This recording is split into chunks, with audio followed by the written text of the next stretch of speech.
Hello folks, thank you so much for joining me.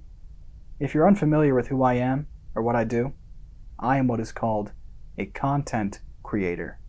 I generate graphics, videos, animations, podcasts, and I'm well on my way to becoming more of a behind-the-scenes producer, more of a content curator, if you will. But I credit my success to a single principle, which is to be successful, you have to project success. Truly, I don't know what everyone's problem is. If you want to have a better life, you have to adopt a better attitude. Be a better person. It's as easy as that. I don't think I'm better than anyone else, but I mean, come on. I just made better choices.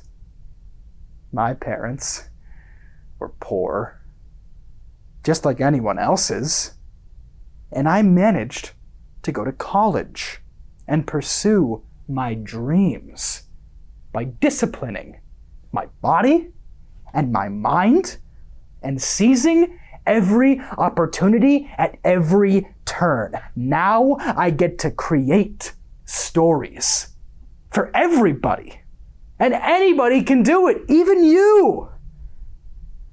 Let me give you an example of someone who wasn't successful. I had a friend in college who to this day hates me. For years we collaborated on projects, really interesting stuff to be sure. Interactive and immersive media is his specialty. But at some point, it just stopped working.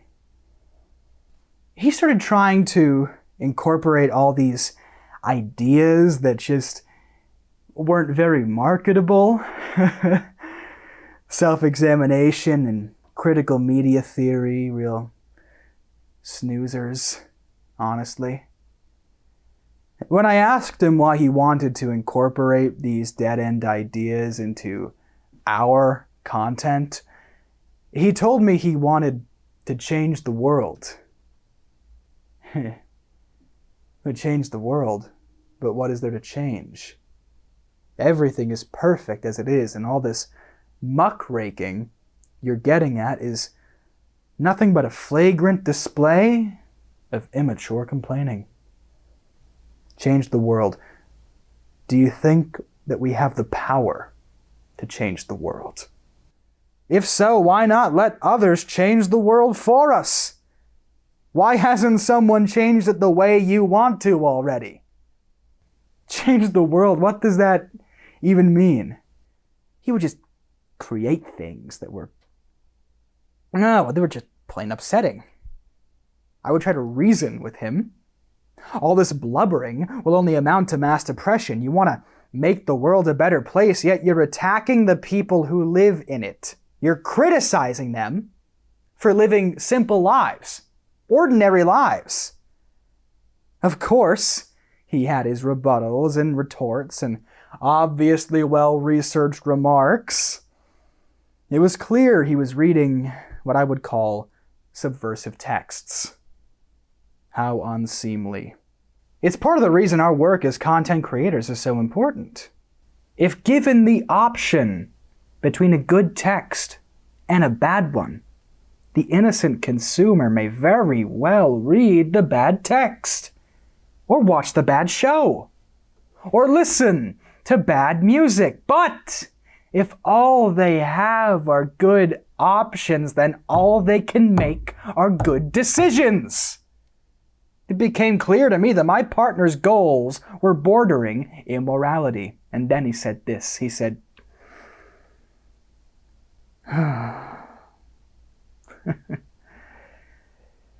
he said that I was all technique and no heart.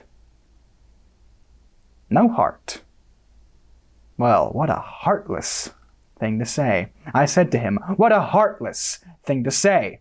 He apologized, but it was too late. No heart. No heart. I'm all heart. I have a heart. He took me by the arms. It was clear to him now that he had overstepped. Of course it was clear to him now. What a laugh! If he wanted me to remain calm and complacent, he would not have tried to escalate me to begin with. So I struck him as hard as I could upon this cheek. I struck him, the brute, and I let out a yell so that he could hear my heart. And I inquired, "Do you still think I have no heart?"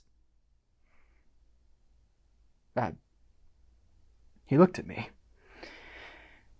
calmly, tears in his pathetic eyes, and I thought to myself, this weakling wants to change the world? Well, I won't let it happen. He looked at me and answered my question.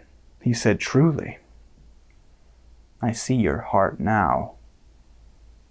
It is criminal and pumps only darkness." A good line, that. Plagiarized, I'm sure. I do not recall the rest, and I hope to forget what I do remember. After this incident, I spread rumors which I felt were true enough in spirit, and had him expelled from the university. I hope his stories never see the light of day. And I hope he sees mine on a daily basis. Well, good enough about him. I had the opportunity to write for television once, and I described the events I've described to you in a 3-act structure. And I took creative liberties, so that by the end, when he apologizes, I forgive him and let him redeem himself. And the friendship flourishes, presumably, past the end of the episode. That's the way I prefer to remember him. And one day that will indeed be the only way he's remembered at all. The brute. And yes, I know, bad things are happening in the world. Bad things are always happening in the world. It's just that now we live in an age of hypercommunication. So we just know about it more. I do worry sometimes, but then I shake it off and I'm as happy as I've ever been. One thing I know is that if you're discontent, you have to create your own content.